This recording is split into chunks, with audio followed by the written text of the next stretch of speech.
நம்முடைய தலைவரை பார்த்து கேட்கிறார், இன்னும் உங்க அப்பாவை காணும், அதுல சீக்கிரமா வந்துடுவார் உள்ள. அதுதான் எங்களால் சொல்ல முடியும். எவ்வளவு விரைவாக அவர் சட்டமன்றத்தில் மீண்டும் பொறுப்பேற்பார், அது உறுதி. நடந்து முடிந்த சட்டமன்ற தேர்தலில் தாவேகா ஆட்சி அமைத்து தமிழக முதல்வராக விஜய் உள்ளார். அதே வேளையில் திமுக எதிர்க்கட்சியாக செயல்பட்டு வருகிறது.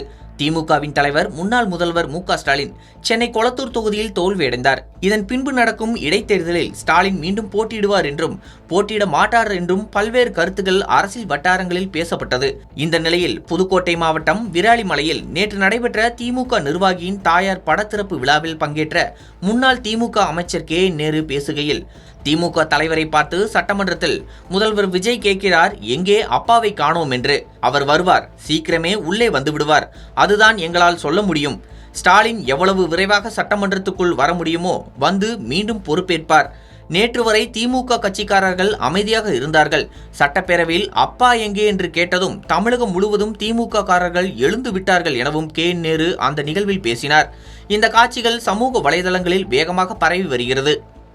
தலைவரை பார்த்து கேட்கிறார், இன்னும் உங்க அப்பாவை காணும், அதுல சீக்கிரமா வந்துடுவார் உள்ள. அதுதான் எங்களால் சொல்ல முடியும். எவ்வளவு விரைவாக அவர் சட்டமன்றத்தில் மீண்டும் பொறுப்பேற்பார், அது உறுதி. நேற்று வரைக்கும் கம்யூனல் தான், கட்சிக்காரன் தான். நேற்று பேசினாமா, அதுல இருந்து கிளம்பி உட்காண்டாங்க. எல்லா தமிழ்நாடு முழுவதும் கட்சிக்காரருக்கு மேல விட்டுட்டு தேடக்கூடாது அப்படின்ற முடிவுக்கு வந்தாங்க.